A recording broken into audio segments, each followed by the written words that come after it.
Ndugu zangu wa Kristo na wale ambao sio wa Kristo, Bwana Yesu asifiwe. Nimewaletea somo la kilimo cha nyanya. Lakini kabla hatujaenda katika somo au katika kujifunza kilimo cha nyanya, tuanze kwanza na neno la Mungu. Kwa nini tuanze na neno la Mungu? Kwa sababu Mungu ndiye mpaji wa kila kitu. Mungu ndiye aliyeziumba mbingu na nchi. Aliiumba mimea kama jinsi inavyoonekana miti, akaumba maji, akamuumba mwanadamu. Kwa hiyo kabla hatujaenda katika kujifunza kilimo, lazima tuanze na neno kwanza. Tumtambue yeye. Hata kama unafanya kazi, ndiyo unatambua kwamba ninafanya kazi, ndiyo, lakini aliyenifanya kuwepo duniani na akanipa kazi hii ni nani? Bwana Yesu asifiwe. Basi aliyetufanya tuwepo hapa ni Mungu peke yake. Amekuumba mwanadamu, akakupa kazi kwamba nenda kafanye kazi. Na maandiko yanasema kwamba asiyefanya kazi na asile. Kwa hiyo nimeona niwaletee kwanza andiko la Mungu, ndipo tuende katika kilimo chenyewe. Basi tukienda kitabu cha Mathayo sura ya 7 na mstari wa 7. Mathayo sura ya 7 mstari wa 7 unasema, ombeni nanyi mtapewa. Ombeni nanyi mtapewa. Kwa hiyo mwanadamu unatakiwa utambue sasa kwamba tumepewa mamlaka au tumepewa ruhusa ya kuomba. Ombeni nanyi mtapewa. Sasa tumuombe nani? Kwa sababu tumepewa mamlaka ya kwamba tuombe nasi tutapewa. Basi unatakiwa kwanza utambue unayepaswa kumuomba ni nani. Sio kisa umepewa mamlaka ya kuomba ndipo unaenda hata juu ya mti unapanda unasema, Mungu naomba unisaidie. Ukiuamini mtu utakusaidia. Unaenda baharini unaomba, Mungu naomba unisaidie. Ukiamini bahari itakusaidia. Hapana. Bali tumeambiwa ombeni nanyi mtapewa. Kwa nini ombeni? Na anayetakiwa kumuomba ni nani? Tuende kwenye kitabu cha Yohana Mtakatifu sura ya 14 na mstari wa 14. Ndipo tujue kwamba anayetakiwa kuombwa ni nani.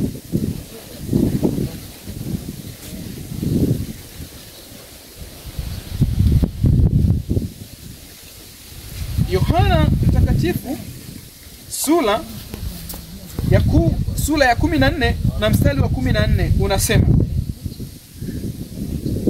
mkiniomba neno lolote kwa jina langu nitalifanya. Mkiniomba neno lolote kwa jina langu nitalifanya. Ni jina gani ambalo tunatakiwa kuliomba? Jina linalotakiwa kuliomba ni jina la Yesu Kristo peke yake. Ndilo jina lililopewa mamlaka. Ndilo jina lenye nguvu.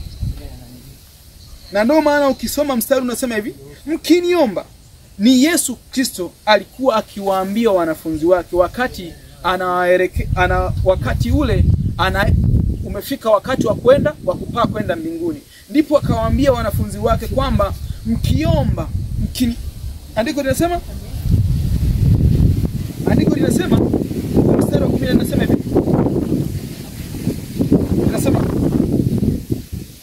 mkiniomba neno lolote kwa jina langu nitalifanya. Ndipo alipowaambia wanafunzi kwamba basi mkiwepo duniani mimi naondoka, ila mkiniomba kwa jina langu mimi nitalifanya. Basi ndugu zangu, mimi ninawaomba tumjue kwanza Mungu kabla hujafanya kazi. Kwa sababu duniani hapa tuna vita vikubwa sana. tuna vita vikubwa sana. Unaweza ukalima au unaweza ukafanya biashara yoyote, lakini pasipo Mungu ndipo pale anapokuja majuto, ndipo pale anapokuja malalamiko, ndipo pale anapokuja masikitiko, ndipo pale vinapokuja kilio. Kwa nini? Shetani na yeye yupo kazini. Ndipo pale unaposikia kwamba nilikuwa nimeweka hela ndani, mara sizioni. Nimefanya biashara hii, nikafanya hivi, lakini faida sizioni. Nimelima kilimo, lakini matunda siyaoni, kwa sababu hukumtanguliza kwanza Mungu.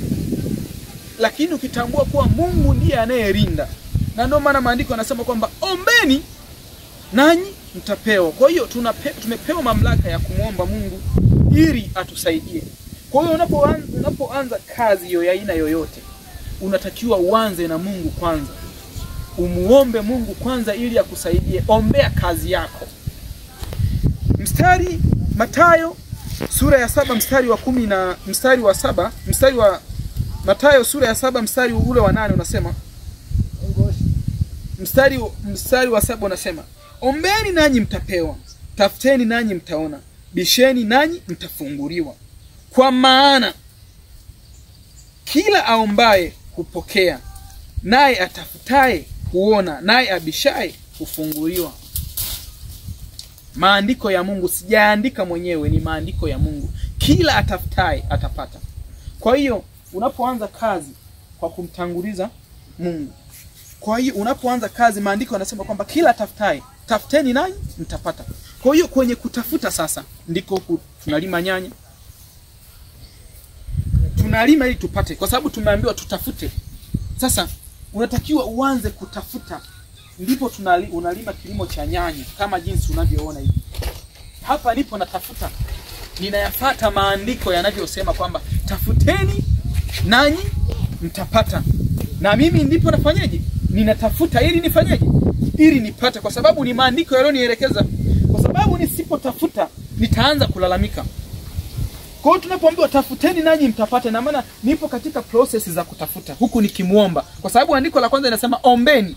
Kwa hiyo niliomba kwamba wakati nafikiria kufanya hii kazi, nilianza kwanza kumuomba Mungu kwamba Mungu, naomba unisaidie, ninaenda kulima kilimo cha nyanya.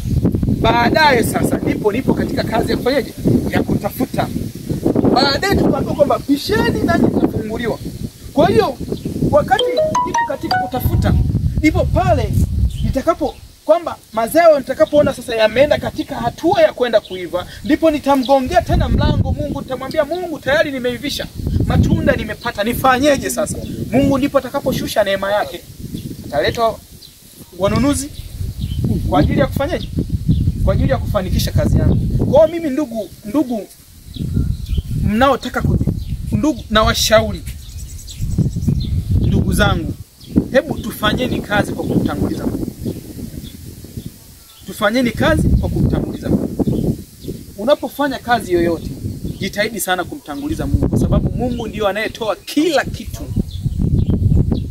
Usipomtanguliza Mungu, ndipo utakapokuja kukutana na yale ambayo unaanza kulima kilimo cha nyanya, unaambiwa kwamba mpaka uweke matunguli sijui ufanyaje ili ufanikiwe. Lakini hapana, matunguli hayawezi kusababisha eti kwamba ndipo yakalinda nanili yakalinda shamba lako. Hapana. Wala usije ukafikiri kwamba labda ukitumia dawa ndipo utafanikiwa. Hapana. Yaani hapa hakuna cha masharti. Ni neno la Mungu peke yake na kumwamini Mungu, ndipo kama jinsi unavyoona kazi hii inafanyika. Mlinzi mkuu katika shamba hili ni Yesu peke yake. Wala usije ukaenda sehemu yoyote ukadanganywa, ukaambiwa kwamba ukitaka kulima, ukitaka kufanya kazi yoyote, eti njoo nikupe dawa. Hapana. Hapa masharti peke yake ni kumwamini Yesu. Hayo mengine ambayo utakutana nayo usije kufanya nini, huo ni uongo tu. Anayesimamia kazi zote ni Mungu peke yake. Na ndio maana ukiangalia hii ni bustani ya nyanya, na mwanzilishi pekee wa bustani ya nyanya ni Mungu mwenyewe, ndiye aliyeanzisha bustani.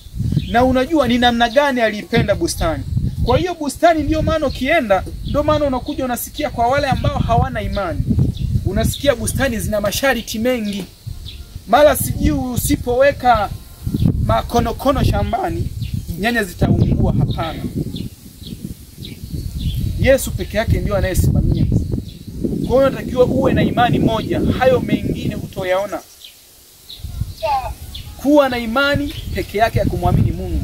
Na ndio maana aliwapa, wakati Mungu anamuumba mwanadamu, alimpa bustani aitunze. Adamu na Hawa walipewa hii bustani muitunze. Kwa hiyo mwanzilishi mkuu wa bustani ni Mungu peke yake. Labda wengi wanaweza wakajua kwamba labda hapa nilipo ninaigiza au ninafanya maigizo. Hapana. Sipo katika maigizo, bali nipo katika jambo la ukweli kwamba ninatakiwa tufanye kazi. Wala usifikiri kwamba labda ninafanya hivi kwa ajili ya kuigiza, labda kwamba natafuta kuonekana. Hapana. Mimi nipo hapa kwa ajili ya kufanya kazi na kuihubiri injili ya Yesu Kristo, ili kila mtu atambue kuwa Mungu yupo. Kwa hiyo ndugu zangu, nimalizie na andiko la mwisho ili twende katika kilimo chenyewe. Twende Mwanzo sura ya 2 na mstari wa 8 unasema, Bwana Mungu akapanda bustani upande wa mashariki wa Edeni, akamweka ndani yake huyo mtu aliyemfanya. Ni maandiko ya Mungu yanasema Bwana Mungu alipanda bustani mashariki, akamweka mtu yule aliyemfanya. Kwa hiyo mwanzilishi wa bustani ni Mungu peke yake. Kwa hiyo hata sisi wanadamu hivi tunaiga huu mfano wa Mungu, kwamba Mungu alifanya bustani, basi na sisi tunafanya bustani. Kwa hiyo ndugu zangu, ninawashauri, unapotaka kufanya kazi ya aina yoyote, jitahidi sana kujua kwamba msimamizi wa hiyo kazi ni nani. Usifanye tu ili mradi unafanya. Jitahidi sana kumjua Mungu. Jitahidi sana kumjua Mungu. Mungu ndiye atakaye kusaidia kwa kila hatua. Basi nisiwachoshe. Mungu awabariki na neno hili. Tuelekee katika mafunzo yenyewe ya kilimo. Asanteni. Hatua ya kwanza ni uoteshaji wa mbegu. Andaa kitalu chako, yaani sehemu ya kuoteshea mbegu. Andaa samadi iliyooza. Mwaga mbegu kwenye kitalu chako. Fukia mbegu kwa kutumia mbolea ya samadi iliyooza kama jinsi unavyoona hapo. Hakikisha kila mbegu imefukiwa kwa mbolea ya samadi iliyooza.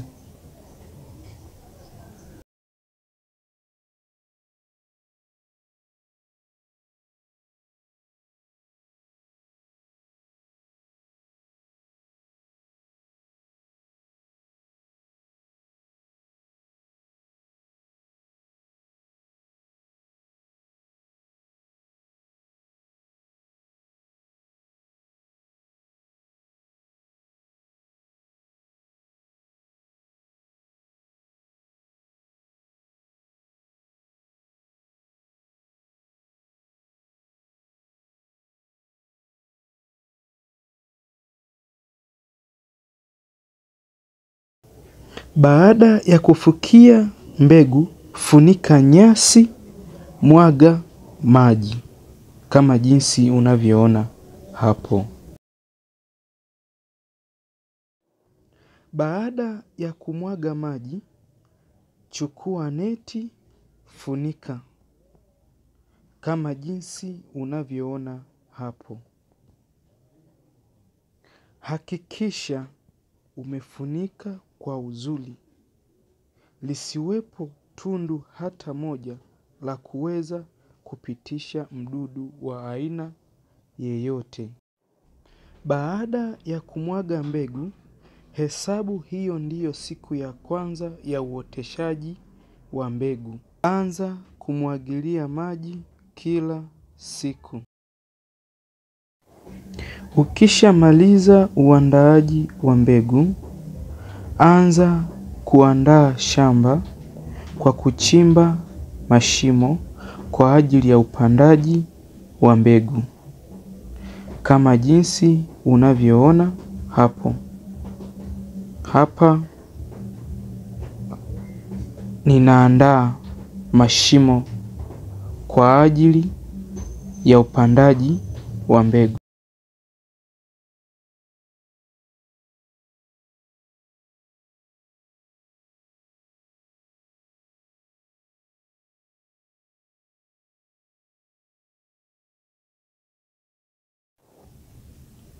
Baada ya siku 5, funua neti uliokuwa umefunika. Anza kutoa nyasi taratibu, maana tayari mbegu zitakuwa zimeanza kuota. Hakikisha unakuwa makini katika utoaji wa nyasi. Kama jinsi unavyoona hapo, hiyo ni mbegu tayari imeshaanza kuota kutoka chini ya ardhi.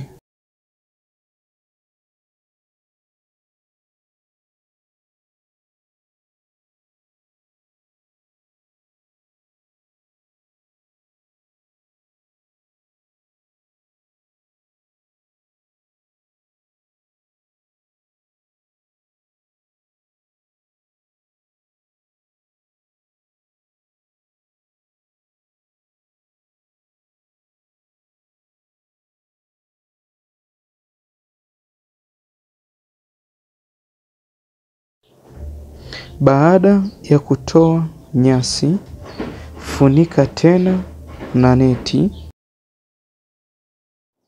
ili wadudu wasiweze kuingia wakaiharibu mbegu.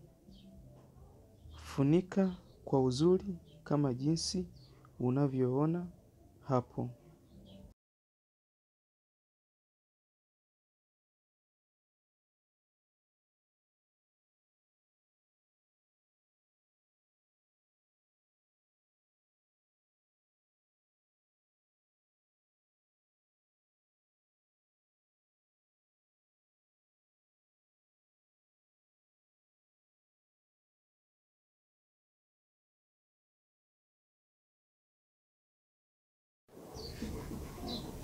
Baada ya siku 8, mbegu itakuwa hivi kama jinsi unavyoona.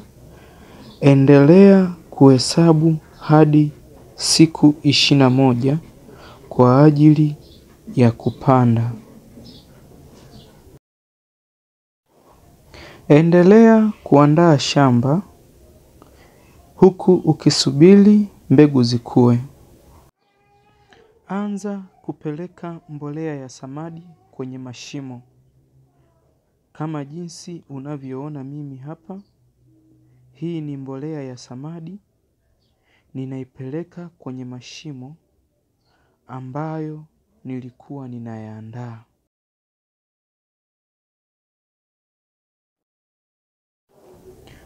Weka mbolea ya kutosha kwenye mashimo kulingana na upatikanaji wa mbolea yenyewe. Ikiwa upatikanaji ni hafifu, balansi kila ndoo ya lita 10 weka kwenye mashimo 3. Baada ya kuweka mbolea kwenye mashimo, anza kuchanganya mbolea na udongo kama jinsi unavyoona hapo. Ninachanganya mbolea na udongo.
Ukishamaliza kuchanganya, unaanza kusawazisha ili likae katika level, shimo lionekane sasa kwamba liko namna hii.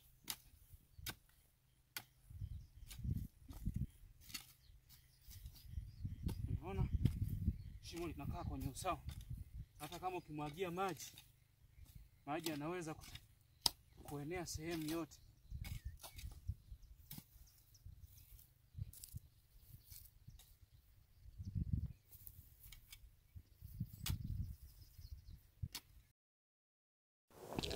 Baada ya siku 21, yaani wiki 3, tayari mbegu kwa ajili ya kupanda. Ng'oa mbegu kwa ajili ya kupanda. Mwaga maji kwenye mashimo ili kulowanisha ardhi kwa ajili ya kupanda, kama jinsi unavyoona hapo.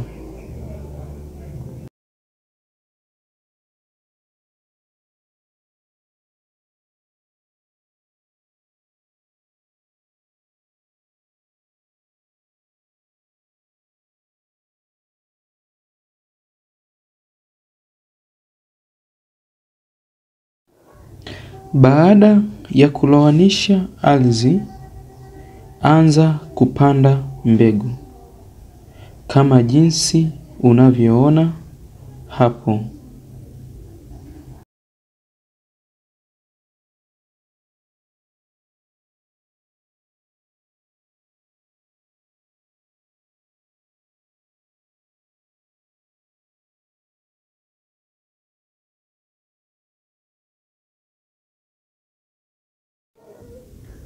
Unapopanda, hesabu hiyo ndiyo siku ya kwanza baada ya kupanda. Unatakiwa uanzie hapo kuhesabu siku. Jinsi unavyoona hapa, mimi hapa ninahesabu kuwa ndiyo siku ya kwanza baada ya kupanda. Ninaanzia hapa kuhesabu siku.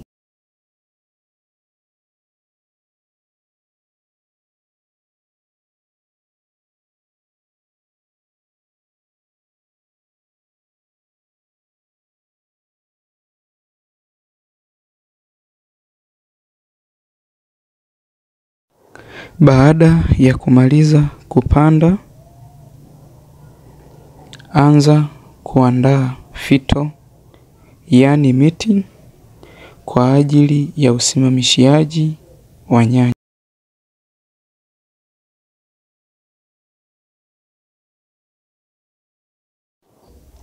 Pulizia dawa kwa wakati, huku ukifuata maelekezo ya dawa. Usisubiri hadi wadudu waingie au magonjwa yaingie ndipo upulizie dawa. Anza kupulizia dawa mapema. Baada ya siku 10, mmea utakuwa hivi kama jinsi unavyoona hapo. Palilia kwa kutifulia hata kama hakuna majani au nyasi. Unatakiwa unapofikisha siku 10, anza kupalilia kwa kutifulia mmea ili kusaidia mizizi kupenya kwa uharaka kwenye ardhi kwa ajili ya kujitafutia chakula.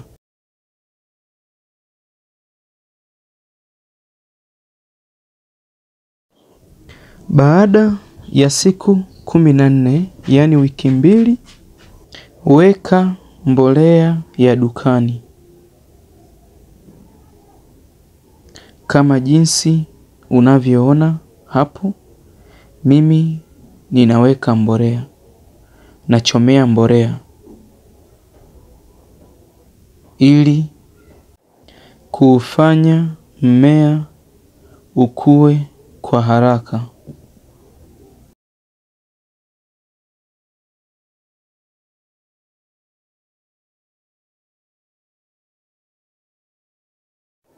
Baada siku 17 umeshaanza kuweka maua.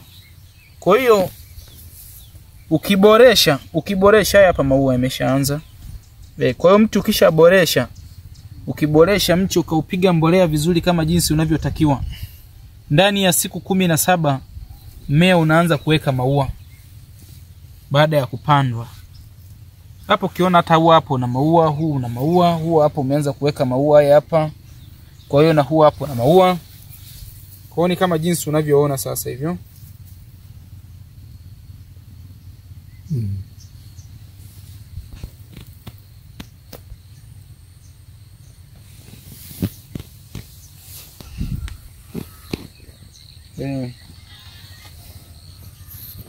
Tayari kabisa. Na maana hapo nikija kukamilisha wiki 3, mabadiliko yatakuwa ni makubwa sana.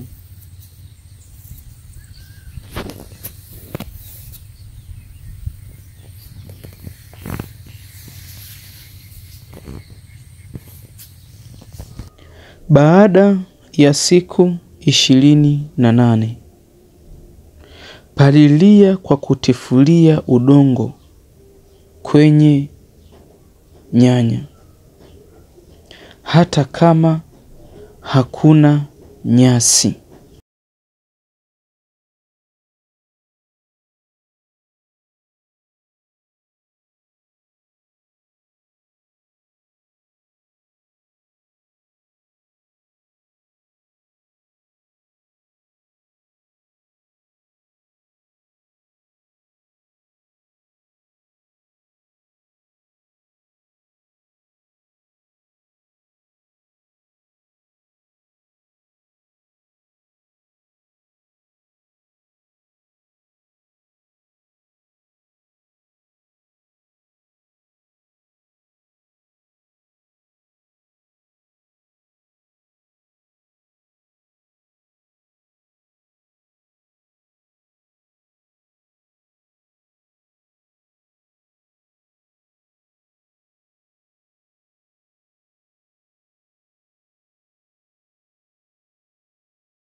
Baada ya kupalilia,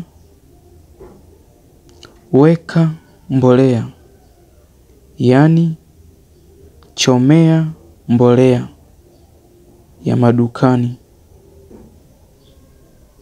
kama jinsi unavyoona hapo. Ninachoma kwa ajili ya kuweka mbolea.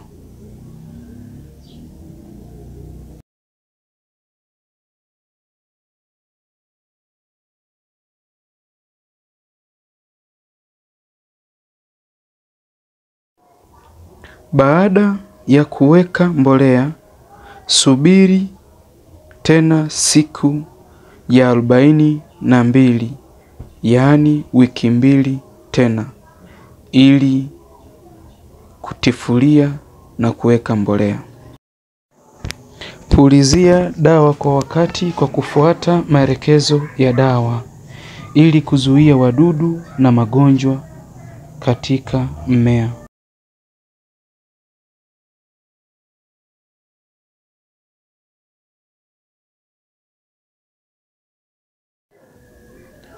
Kwa leo niwaombe tuishie hapa, kwa sababu somo hili linafanyika kwa uhalisia, sio copy wala edit.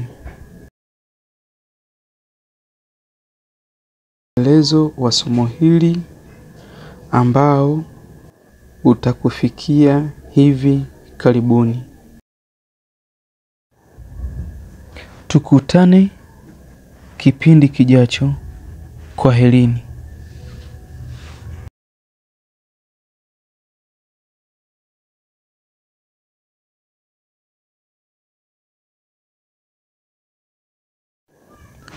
Usisahau kusubscribe, kubonyeza alama ya kengele ili kupata mwendelezo wa somo hili. Niwatakie utekelezaji mwema katika kujifunza kilimo, na Mungu awabariki sana.